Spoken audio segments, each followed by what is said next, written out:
call this second budget workshop of the City of Carrabelle for the 2018-2019 budget to order. And it is Tuesday, August the 28th, 1:30 p.m. We're at the Carrabelle City Complex, and this being a workshop, the invocation and pledge allegiance to the flag are not necessary. And so, good afternoon. And I thought Mr. Charlie was going to be here with us. Mr. Charlie Painter said he was here. He was just he was in the office. Oh, okay, all right. Well, that's fine then. And I'll just say we're just going to go ahead and review the water and sewer budget first, and then if we want to go over, Charlie's going to be here for question and answer, and then if we want to. We don't want to hold him up, and if we want to go over the general fund anymore or any of those other budgets, we can do that too before our special meeting. So should we call Charlie to come see us, or okay, Grace's going to go get him. You want to go ahead and go over the revenues, Keisha, with us? As you can see, not much has changed. Everything's come in as expected last year, and we're expected it to stay the same this year. We've got the same number of customers. You know, just a few disconnects and reconnects are down, which is a good thing because people are paying their bills. And water tap fees are down just a couple $1,000s, but water sales stayed at $950,000. Tap fees $18,000. That fluctuates. We never know really what to do with that. Just base it on last year's. Penalties stayed the same, and the interest stayed the same as far as water receipts. Okay. Same on the sewer receipts on page 6, I guess.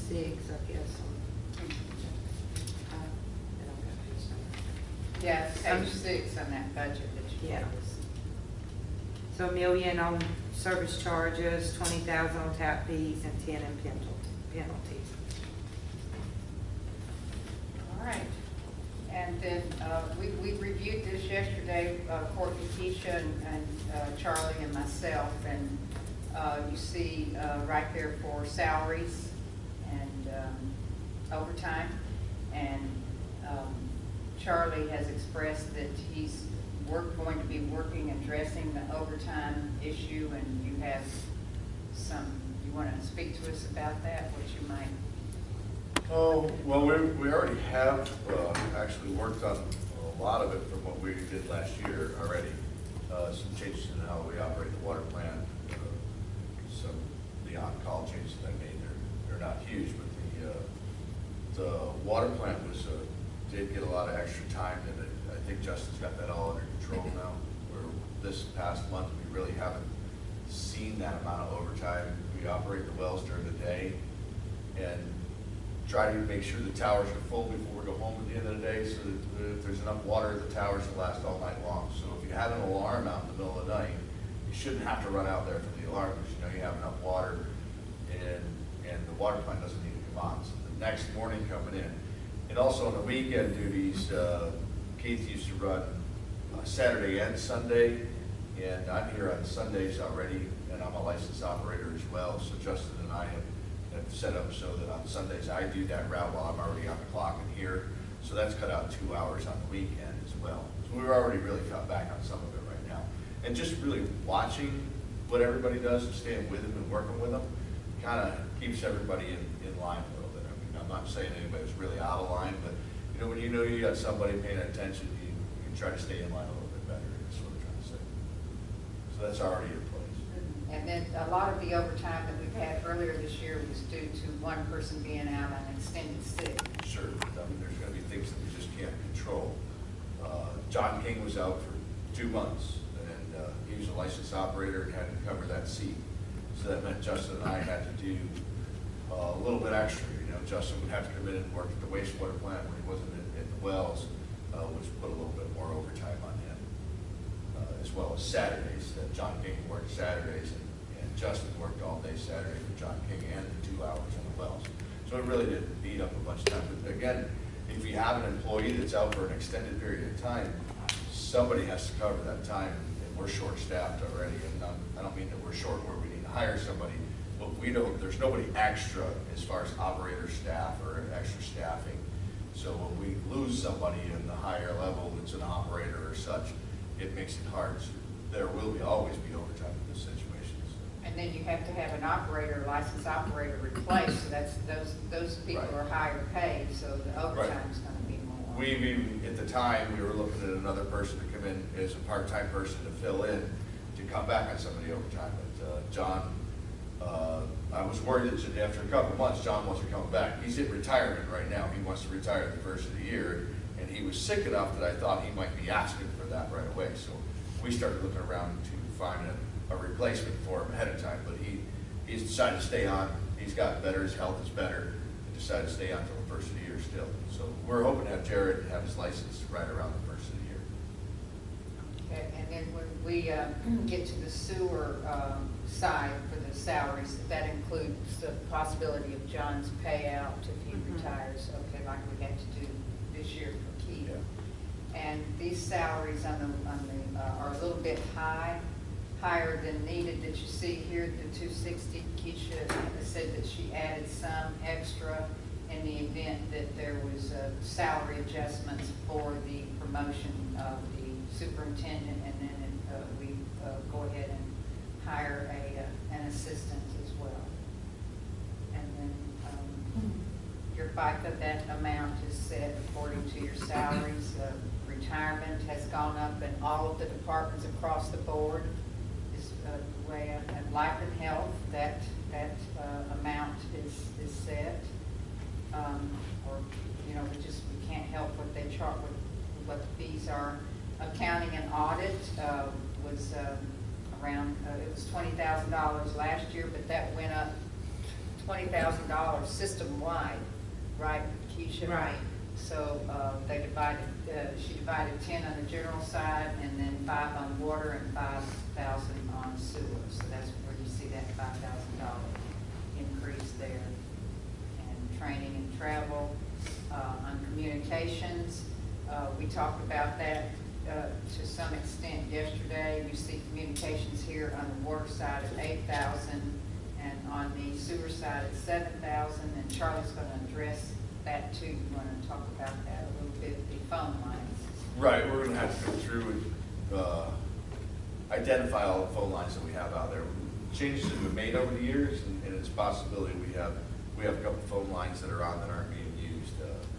And Miranda and I will end up having to go through the bills, find out what the locations are, and see if we can come back. That just seems like it's a little bit high to me. Okay. And then your postage and utilities, that's to operate the water plants, the 2 water plants. Workers' comp is a set rate, liability is set, property insurance and automobile insurance, all of that is standard. And then maintenance and repair of equipment, and you've got projects that you want to do for next year. Sure, I didn't bring my list, but I got yours. Okay, same list as yours, basically.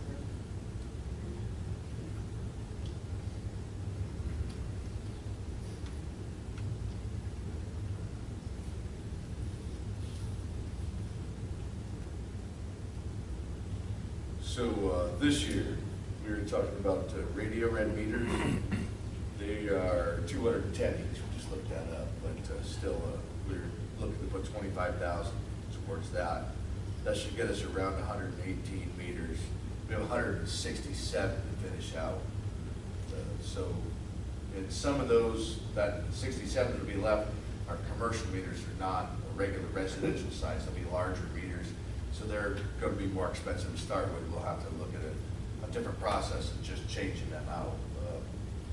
We'll have to test them because when you start talking about thousands of dollars per meter to change something like that, you want to make sure you're changing one that's broken or not reading right, not one that is reading right. So we'll get somebody down here to test them. Then the reuse pump, the bearings in the motor have gone bad, and they had. A few months back, I was sitting up waiting on the budget to come around so that it would be on the next budget, but it looked like there was enough here in this budget to come to the end of it that we're going to get it done. So the guy's coming out today to pull that and get those bearings replaced.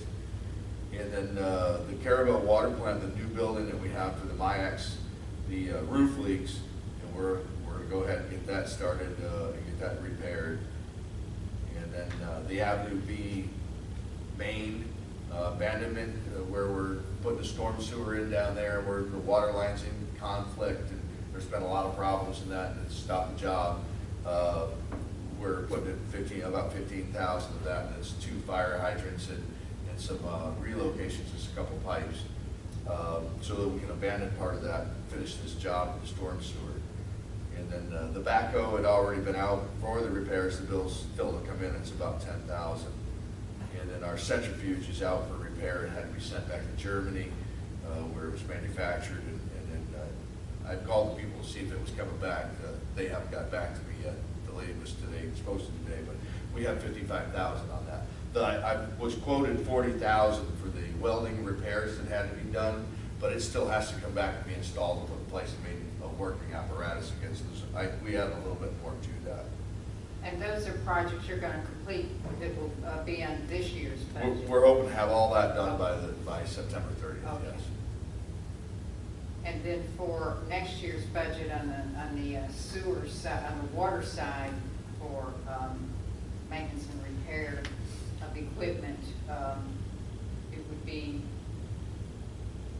on the water side, you're going to have a new vehicle, water pipe replacement in Lanark, the AC water pipe replacement, iron filter system at the MIAX, and so that's what you have for repair. Yeah. So I'll just start from the top. We have the computer system at the wastewater plant that monitors our whole facility, lift stations, water towers, water plants, the whole 9 yards. Over the years, we've patched it up and patched it up. It got hit by lightning. We had a virus come through on the internet. We took it off the internet, so it's not on there, so we'll never have that problem again. But what's happened to the computer system along the way has come to the point where it's a non-fixable thing anymore. We're running, it's not we're probably running at 60% of what it used to do. It's about that time to go ahead and replace and upgrade it with a whole new brand. We've been stuck with programming and licensing with this because we just keep fixing what's already been there, and I'm stuck under their licensing, so this way we can get out from under proprietary licensing and get out on our own, get a whole new system. And that was the computer system. Then what the mayor was talking about with the AC pipe.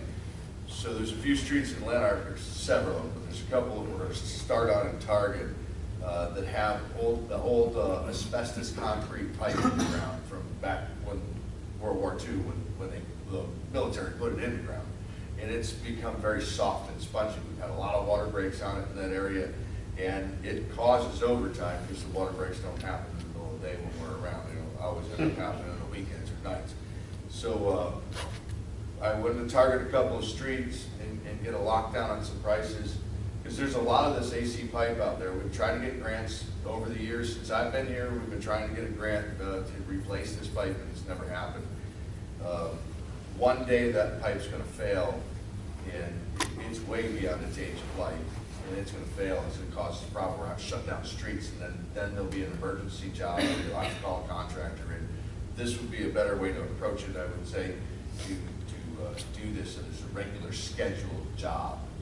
And so that's why that's in there. And this is just a couple of streets.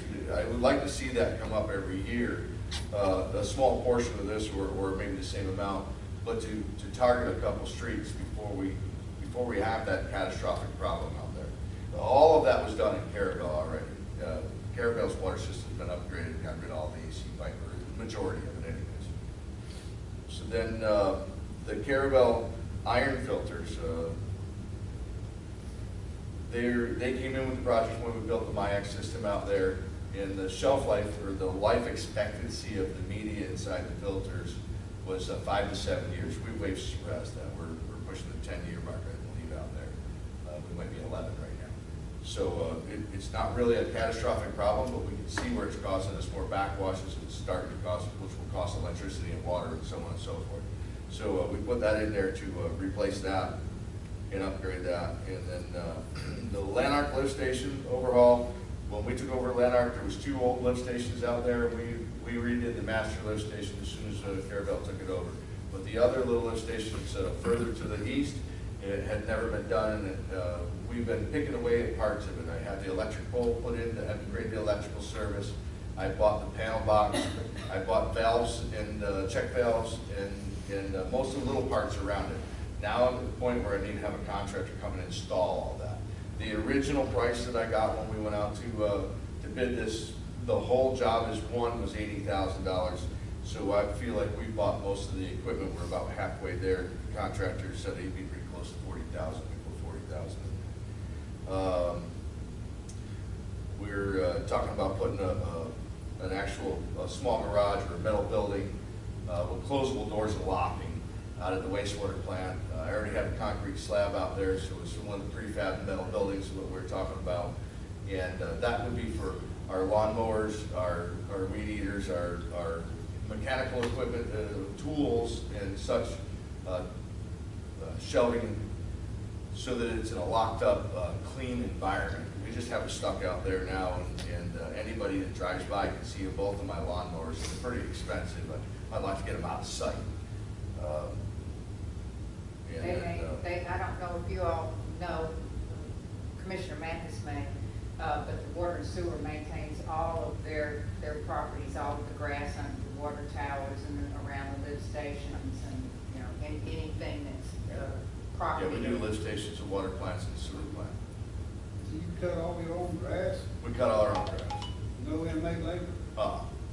We do it all. We discussed several years ago to get a couple of them certified, and they all talked amongst themselves and decided that they'd rather not do that. They probably don't want to deal with inmate labor. It's Yeah, we didn't want to. We just do it. We do it all. I mean, as long as you handle it, it's no problem. It is a lot that comes along with handling those inmates. You've heard about it. Yeah, I think we get just as much done without it. By the time I drive out there and get them and drive out to the site, That's fine. if there was an issue and I had to drive back and come back again, there's a lot of wasted time there. And besides that, most of the time in the summer when the grass is growing, we like to get out early in the morning and get it done. And the inmate crews aren't ready that early in the morning. Most of the time we can be done by 9 o'clock in the morning. By the time we get to the crew, we're pretty much done. And on to our other paperwork that we have here in the office.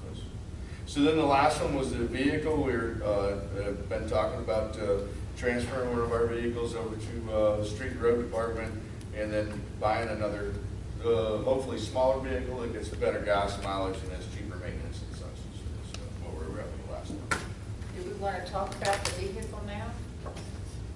Go ahead and do that. Okay. We've got plenty to go over, but since you brought it up. Basically, I pulled Kelly Blue Book because y'all wanted us to do some research, and I pulled the private party value, if it was just selling it private party, on the 2011 and the 2017 vehicles. I used fair condition on the 2011 Ford because it does have the big dent in the body style. It come in at $11,572. The 2017 I did them very good. The only other option was excellent, and only 3% of vehicles qualify for that. So, and it come in at $26,501. So if Streets and Road makes the payment, the $9,000, and gives the $11,000 F-150, that would leave a balance of $5,746 owed to Charlie's department for the water and sewer as a down payment, or however you want to work We just call that. it down payment. But that was the fairest way I could see to do it. I'm no car dealer or anything like that, so. No, but more than anything, I see it for the auditors when they come through. Right. That we don't have to come back and hash something out that we made a mistake on. It sounds really fair, and I don't think the auditors will have an issue with it.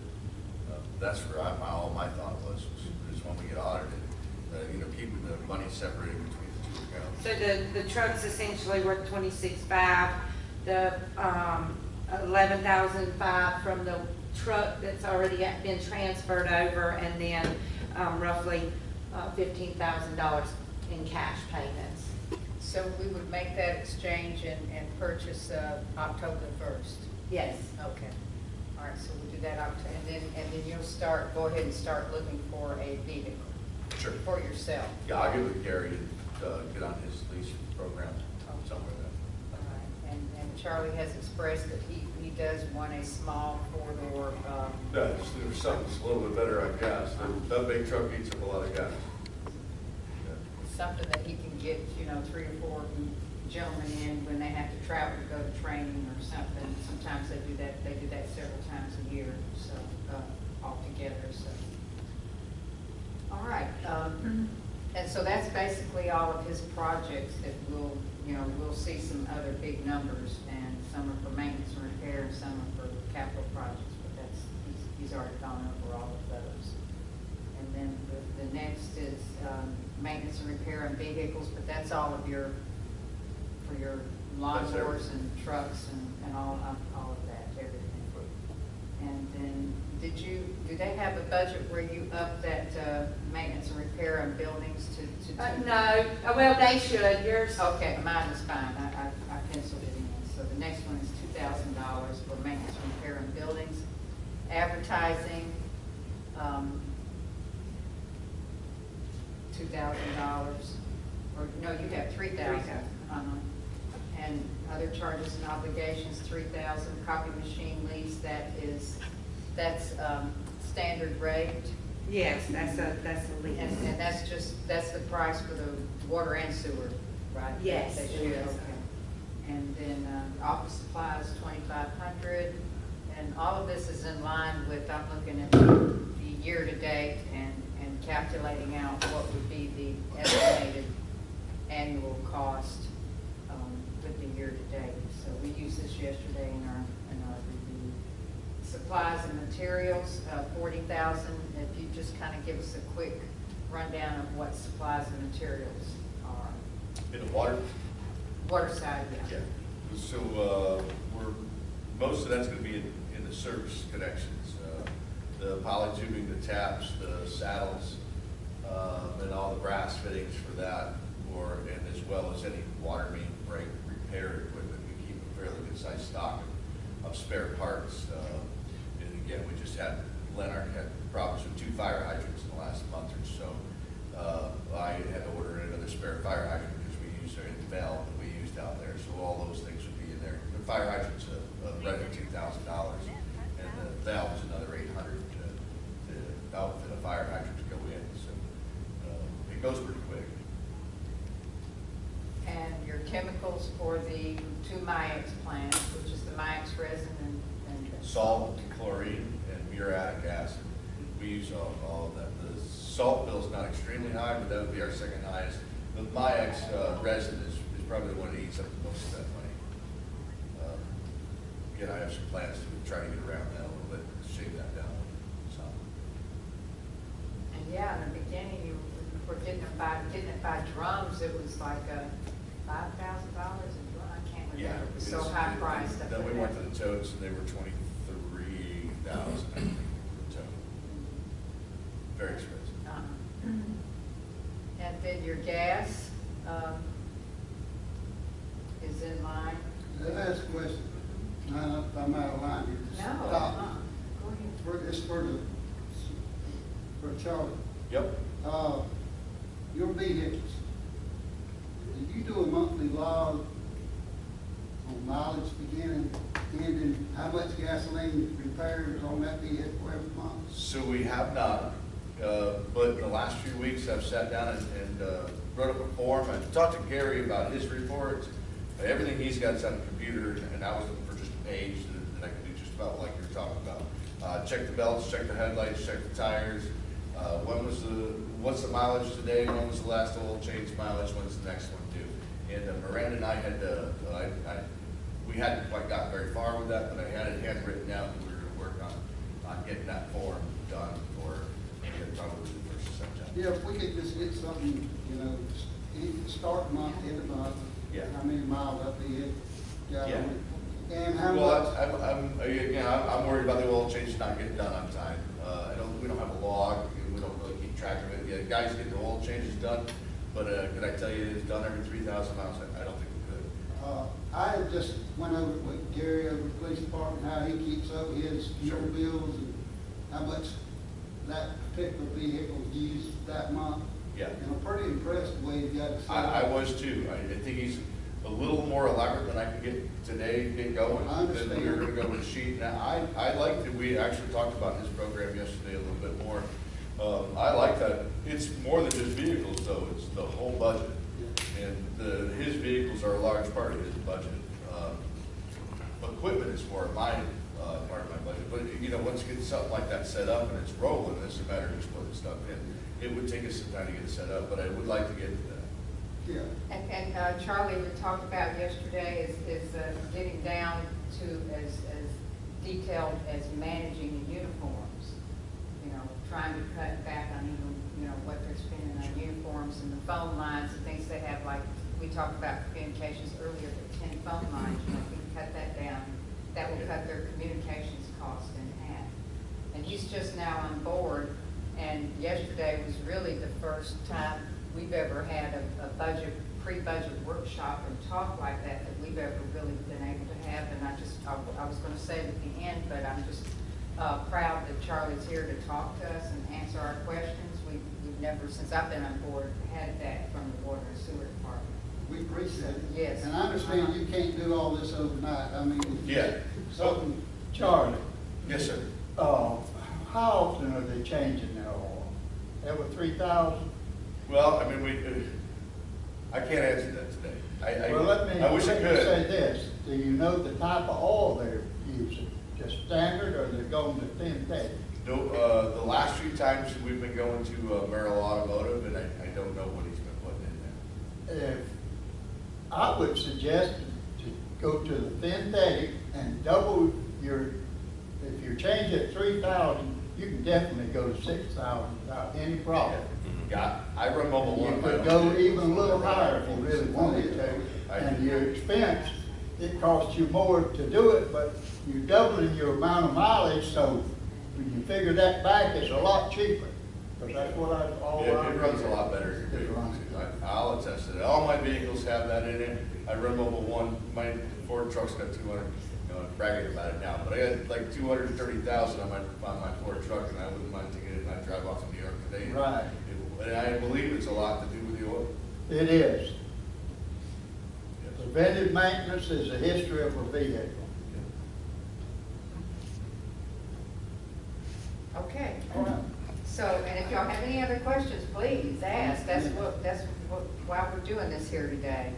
And then capital projects, that's 50,000, and that's in these projects here that he's listed to do, and they do that every year. Capital projects and maintenance and repair, and that's how they keep the water and sewer system operating, and we don't have major failures like we heard a few weeks ago in Apalachicola. They were shut down and said they lost 100,000 gallons. I mean, you know, in that one day. So I don't know. They got a main break. Yeah. There's your uniforms again, and you have that charge on the water and sewer side. Consultant fees, that's standard. We've got the consultant fees even on the general fund. Lab tests, they have to test, send their samples out. Permits and fines, they try not to have that, fines, they work hard on that. That's a very low number. And then that utility service tank, water tank maintenance, that cost is every year.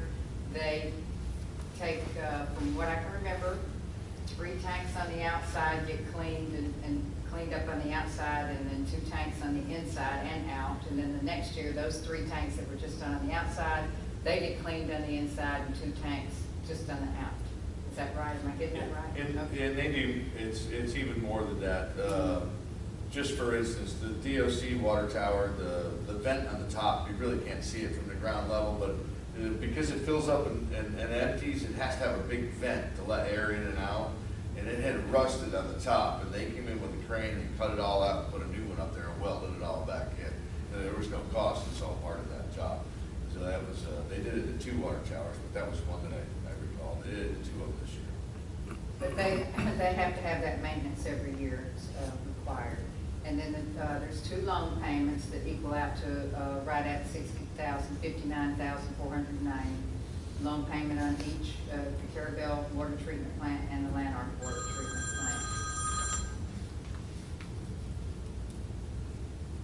plant. Then you see your salaries there for sewer, which Charlie has indicated he's going to work on that. And your FICA, retirement, life and health, accounting and audit, that's a set cost, training and travel.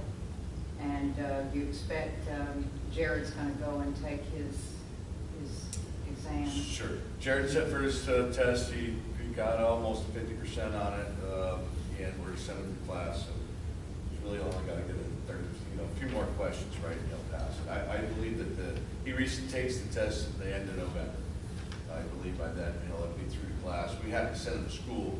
He had done all the books on his own and hadn't been in any classes. And the tests came open, so he set up and did the test. And I never thought he would pass it, but it kind of gets that butterfly out of your system. You get to know the test. You've done it once, and now he knows a lot of the questions that he failed. So he has a good. I think he's got a much better chance of passing this next time with some classes, some schooling we're going to set up for him. And there you see communications charge again, postage charge. That's part of the fee to send out all of the bills every month. And you probably signed one of those checks to buy stamps. Utilities there to operate the wastewater treatment plant, workman's comp, that's a set fee, liability, property, and automobile insurance, all of that is set. And then you say maintenance and repair of equipment, and that is part of these projects that Charlie just went over a few minutes ago. Maintenance and repair of vehicles, maintenance and repair of their buildings out there at the wastewater treatment plant, other charges and obligations, office supplies, supplies and materials on this side is not nearly as costly as on the water side, $15,000, and neither are the chemicals, $25,000. Chemicals are $80,000 on the water side. Right. Because we want our water to be clean and good. No, that's that MyX. It's Yeah. the MyX resin that's so expensive. Yeah, gasoline, diesel, capital projects, still part of those projects that Charlie talked about, and that include the vehicle payments, and then safety, and then uniforms, again, on the sewer side, consultant fees on the sewer side, lab tests, they're more expensive for the sewer side. We do a lot more testing on the wastewater plant than we do the water plant. Permits and fines, and then the sewer loan payment, we have 2 loan payments, $106,000 a year on the advanced wastewater treatment plant and expansion. So there then, you see Keisha's calculated the receipts for the water that they expect to make water revenues and sewer revenues, and total revenues there, $2,018,000. And then the expenditures at $1,917,000, that leaves $100,000 over that can, generally they like to put that into contingencies, and that is, I've got a copy of it here, I looked at it yesterday. It's in this renewal and replacement account, and right now there's $448,000 in that. This is for water and sewer if there's some kind of a major event. So if we approve this budget, they'll put 100 in there, and that'll give them 548,000. And it's been recommended in years past, for what now, maybe 15 years, to keep 400 in there in the event of some major catastrophic something.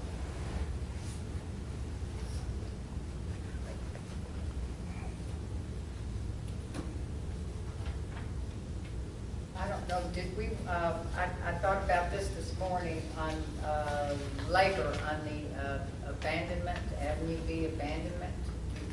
Did we want to address that or see what they come back with on a quote? Well, I think we're waiting to see what they come back with on the Okay. quote, but we didn't budget anything for it, so if we're going to not use the grant money, Well, the grant would pay 75% and. still have a match. Uh-huh. And if so, then we may have to, you know, put off buying as many meters in this current year, and maybe buy some in next year, or vice versa, if we're not gonna be paying for it. We're trying to pay for that out of this year's budget, Yeah. right? Right. So we should be okay with even for Well, we're land. putting quite a bit into contingencies. You know, like, that would be a contingency, I think, might be a place to pull that from. We were talking about buying all the parts and having the contractor do the work, I believe is where our direction is going. That's in the budget, and these Yeah. maintenance and repair. Right. To buy the parts for the Avenue B. But water you line. don't think the labor's gonna be covered in the grant? Have 25% match. So we'll see what they come up. And that's kind of what contingencies is for, the renewal and replacements, because some things you just cannot foresee. Right. Yeah, who knew that line was only 1.5 feet, but it's gonna be in the way on that road? It's supposed to be 3 feet deep. Yeah, minimum. So y'all have any Well, questions? yeah, I do. Okay. Charlie, Yes, sir. you say that John's retiring, right? Yes. And Jared's applying for the license? Yes. Okay. If Jared passes his test and he moves up, are we gonna replace Jared? Is that position? Yes. So that'll be like an entry-level job? Yes. Okay. What happens if Jared don't have his license by the time John retires? Do we have to fill that position? I'll have to hire somebody. Or we're gonna run on so much overtime that everybody. Yeah, and that's what I- It's not only overtime, it's a matter of putting the two, there's only 2 of us that are licensed, so Yeah. it will be doing 3 jobs, so you're gonna stretch us, right? You know, for a few weeks, that can be handled. But you start talking about months or half a year, that puts a stress level on everybody.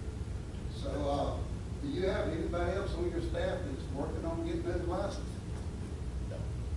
Or is it Jared the only one? Jared is. Yeah. And I mean- we talk, go ahead, I'm I sorry. mean, that's up to them. It's to their benefit if they get it. And you, So without putting a lot of names out there, I only have 3 other people, and those 3 other people will need their license. So the opportunity is just not there between the 3 people. It's just not available. So I was kind of hoping that the new person that came in, maybe I could find somebody with some experience that was already on their way to trying to get a license, rather than taking in a bottom entry level person. That's fine. There's a couple people around that actually do have some experience in town. And we do discuss this in our water and sewer. I'm sure y'all do. That just so Yeah. I'm curious. Oh, we're Yeah. strategizing. So I have an A operator that lives in Bluntstown. He's retired, and he'd offered to work part-time when John was out sick. And we just didn't get it all meshed together, and then John came back. So he has offered to work for us and drive over here part-time. So that was, we had that in the works, it just didn't materialize in time. So he could do that in the event that Jared needed to go back. They can go back and retest. Jared took it 4 years. I think he has to get it, it'd be every 6 months for 4 years. So if we had to get someone part-time to fill in for him to go back and retake. In most cases, I've found that if the person doesn't get it by the 3rd time, they'd probably give up. So, Jared, so we threw him into it. He didn't, he's like, I know I don't know enough to take the pass the test. I know I'm not going to pass the test. And my goal was to get him to see the test, to understand what the questions look like, and actually sit down and take it. Because all of that is a stress that's on you, you know, you actually get a first one under your belt. So, and he has a good idea what the test looks like, what the questions were, he knows what he failed. They go over the test immediately now. In the past, you got a printout that was mailed back to you several months later. Now it's all on the computer, so when you take the test, you can see what you failed right then and there. You can't take it with you, but you can see what, you have a good idea what you failed. And he's gonna be doing that shortly, right? He will be, the end of November. His time will be at the ticket. So you'll actually know before John leaves whether he's Yeah, got. it's gonna be really close Gonna be though. close. I mean, he'll know the day he takes the test if he passed or failed. They'll tell him before he walks out of class. But there's been a possibility that he has to go back in 6 months and retake. Yeah, Okay. yep, Let's hope he gets it. Yeah, Yeah. we do. We Yeah. want him to. yeah. That's Yeah, we all got him I- set up, I got him set up for school to go to just before it, as close to it as I could. And, so he gets some one-on-one training for the class and, yeah, we'll give it the best shot we can. Yeah. The that's it. statistics on passing it the first time just aren't really high. I want to anyway, understand, it's so. pretty tough. Yeah, that's not the easiest test. Yeah. But the trio is a test prep, right? I mean, it Right, preps. he's not going there, he's going to Florida with water. I was going to pro. Yeah. Yeah, the trio sites, I don't know what's happened, but they're all booked full. Everything at there's a school that's specifically set up for, water and wastewater and hazmat and, landfill, people.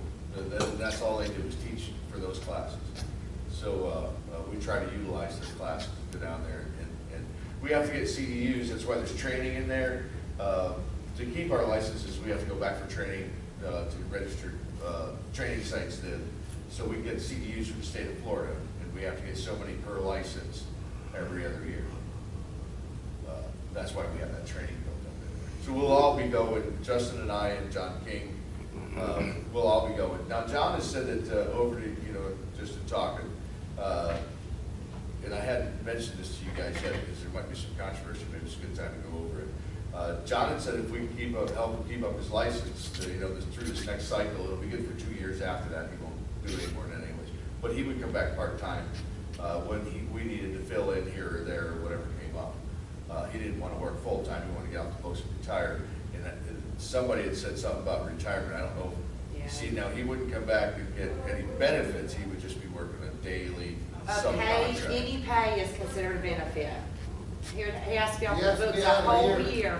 Yeah, and we had discussed, well, I didn't know the exact details. So anyways, I found that out in Miranda when I retired from the prison. I had to drop all benefits for 12 months.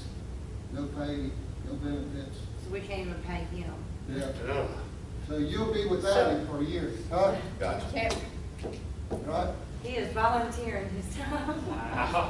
I ain't retired yet, I'm still. no, but John King can't Yeah, I'm take. saying with John. Anybody that retires through Florida retirement system cannot work for another agency that's through Florida retirement system for a full calendar year. Once Commissioner Walden leaves the state, he He will won't not be be able able to to pay take from here. the city. And we called, Miranda called You FRS. can't get insurance, you can't It's get just a volunteer. paid, nothing. Yeah, Can he volunteer? yeah. Yeah, we called. Yeah. Yeah, didn't we? Yeah, we called her. She called. As long as I get once I retire from the state, as long as I get no benefits, I can just do it, but I have to do it as a volunteer. Oh, I'll put you on mine. Okay. So, And anything in lieu I'll of just let you know. benefits. Yep, Yeah. there's my answer on that, right? Yeah. Yeah, it's part of the Florida laws. Now, I believe, and Miranda probably can answer this better, but I believe if he goes into the drop, is he already in the drop? If he goes into the drop, he could work part-time, but he wouldn't be earning, Up to 5 years once you enter the draw. yeah, up to 5 years, but you won't be withdrawing your full He's not You won't benefit. get a retired. retirement check, though. Right. That won't survive that way. So they make it tough. I mean, you retire, you're done. Yeah. They make You can it work happen. part-time for anybody else that doesn't use FRS, but because we use FRS, we have to report it. So in a roundabout way, you go to work for somebody else and they could contract him to come down here? long as he's not working for the city for pay. As long as you're paying that other Yeah, company. Yeah, that's kind of, Form his own company and then you contract back to us. Yep. anyway, thank you, Charlie, you've been a Sure. great help. And, explained a lot where all this money's going. Well, now, the way I understand it, and Mr. Hartman, all three of y'all can help, our rates are set by ordinance, first of all, on both sides. And then if we want to reduce the rates or increase the rates, we have to go to DEP for the water, for the sewer side, because they require us to have a certain rate for the loan. And I think on the water management district for the water side to change. They would want to see a rate study, because your base rate's based on your loan payments, and then your per 1,000 gallons is based on operating expenses, so, or vice versa, just off the top of my head, but basically that's how your rates are structured. And your sewer's structured by your amount of loan payments, that's your base payment, and then your per 1,000. In our case, we're still trying to get it straightened back out because we got the sewer loan, but we would have to have a rate study done to prove that we're bringing in an influx of money. Enough to reduce you can't just now, I'll refer to Mr. Yeah, Hartman. The thing is, by ordinance and by statute, we set our own rates, but because we borrow money and everything, and, I mean, they could, I mean, there are city utilities that don't make enough to cover their loan payments or maintenance and whatever else, and they're reluctant to raise rates because they don't want to anger their voters and citizens and all that. So it is fully in our, within our authority to set rates, period, by statute and Constitution. So that's that. The rate study is almost always required because we do need a rational basis for the rates that we're charging. So that's why you do the rate study.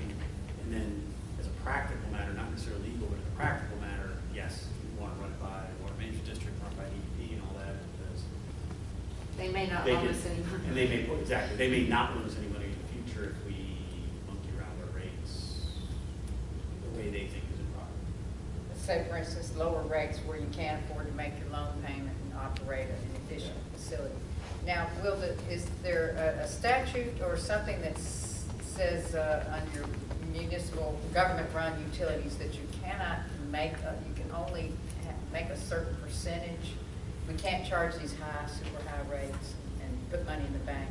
No, we can't, no, I want to say, we wouldn't, we can't be arbitrary and capricious or whatever, but we set our own rates. We could set reserves and everything else and fund those reserves with our rates. It would be up to the voters to vote people out of office if they thought they were being fiscally, I guess overly conservative, really is what we're talking about. But no, local governments and not-for-profits, but they can set their own rates. I mean, there's no, now, and when I say all this, there has to be, that's why there's rate studies and things like that. I mean, there is a rational basis, so you have to justify those rates. I mean, don't get me wrong, you can't just magically pick a number out of thin air, but I've absolutely been involved in litigation or anything else where people disagree. I mean, you can have groups disagreeing on expansions of systems and everything else that are going to result in a significant rate increase, and the remedy is at the ballot box. It's within the city's power to do generally as they please. There just needs to be, and I'm not sure I'm getting it right, there's a statutory term, I forget it, it's a rational basis or whatever.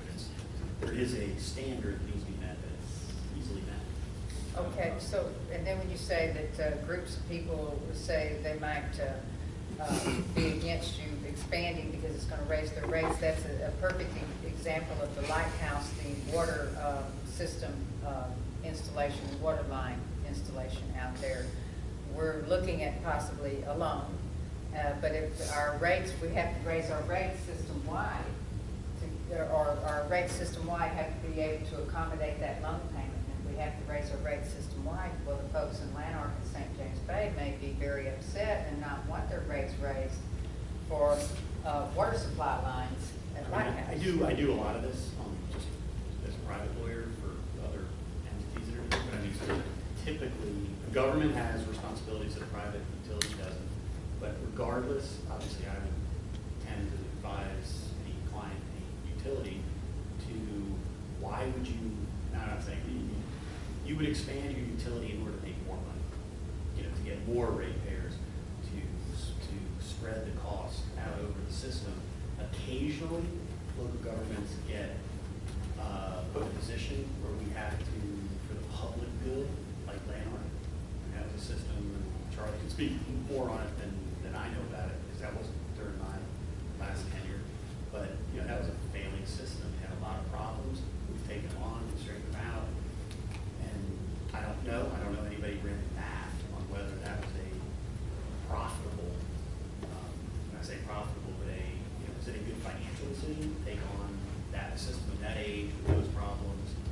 If you make money in water, you lose money in sewer. So it's just, you have all these considerations that when we look to expand out to the Lighthouse, there can be public health and safety, welfare type considerations. If governments get put in that position, they say, hey, we gotta get people off septic, it's polluted bay. So that's why the government gave us those loans with the grant component, forgiveness components and all that. So it's complicated, but we would always want to look at the dollars and cents before we expand. I mean, you're not going to run a line, you're not going to spend $50,000 to pick up one customer. You know, you would spend $50,000 and say, okay, we're going to pick up 15 customers, and over the next 15 years, it'll pay us back on that investment, we'll be making money moving forward. I'd like to look at more of that. I do believe that the more people you have on your system, the more income you'll have coming in. And in time, there's still more expansions, but in time your rates should at least stabilize, if nothing else, and possibly go down. And as Dan said, you're not going to run out of line $200,000 for one customer. You're going to look where you cherry pick areas where I've already got lines close by and there's 20 houses there. And it's not that hard to put the lines in to bring those 20 people back onto our system. We've, over the years of working here, we've done that twice. And I still have all the prints and everything, all the layouts of, Atkins was one of the engineers, and they did a real nice layout of what they call cherry picking areas in Lanark, in Carrabelle, and the Lighthouse area was another one that was set up there. The more people that we can bring onto our system, the more people have to pay for the system in a sense.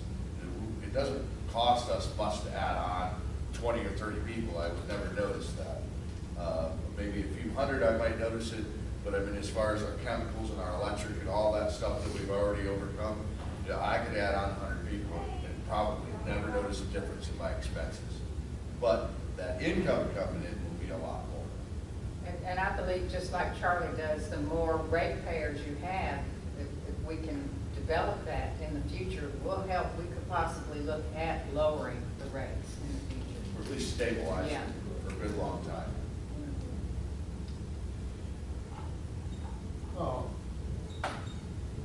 Back in the past, all the people on the water side of 98, they wanted to get on our sewage and water. But they had to be more under the road because, got lines going to the golf course. Why couldn't they put one big line under to service the south side of 98? You know what I mean? Bring it all across at one place and then carry it on. Instead of each and every. In Lanark, we do have that, but you're right, there's a lot of areas where we don't. Especially from St. James Bay to the east, it's all on the north side of the road. So every one of those has to be a bore. Now, one thing that I did talk about here recently is in the past, when we put a bore across the road, we put it across that center of that piece of property. That said, guys, bore. What I'd like to do in the future, we've talked there about, is run that bore off on the property line and look at which property line we're getting. If they both we're going to have water, then we will look at the other property line. The idea would be to put one bore across and get two houses out of it. Right. And that way, the city can start picking up more revenue from these places. And again, the goal is to more or less stabilize our rates and keep our system growing. Is it possible to say, Well, gonna put a 6 or 8 inch bore on it. yeah. Say put a 12 or 14 and pick up a bunch, you know what I mean? It is- Instead of having a bore for each and every property owner. Yeah, I understand You what follow you're me? saying. It's pretty expensive. Just this Avenue B project that we've been working on, we were up just that area between the Ace, from behind the Ace Hardware down to 11th Street, we were looking at 130,000 to move that 8-inch line. It's pretty expensive. It's usually contractor gets a lot of money, and it's not really. Well, I have one other question. and Sure, that's sure it. thing. That condo there at the end of the 98 there where Martha Ann's used to be, what are they on? Are they on a sewage system? They'd have to Talking have- to the east, Yes, all the way to the east, they're on our system. We have a lift station there, that's what I thought they was on our system. yes. Yeah, we ran water and sewer all the way out there. That's what I thought. And we had talked about hooking up summer camp. and bringing it Right, back into- but then you couldn't get together who's gonna pay the expense. Yeah, and that was gonna be about $1 million hookup. Yeah, that all kind of got And, dropped. and at that time, you had like 9 houses, there may be Right. 14, and it was just not justified for anyone to, certainly not us to do that. So they could get their sewer and take it by septic truck right over to Sure, the back to Carrabelle. Carrabelle County. They've got like a little package plan over there when it gets full. Really just pull out of the lift Yeah, stations. Yeah. Yeah. So, do y'all Tom, have? how you doing? Yeah, you all have anything else? What, okay, all right, you all Hey, Tom. want to take a quick break before Good. we go into the Yeah, next just- meeting? Okay, all right, we'll take a 5-minute break and we'll adjourn this. Yeah,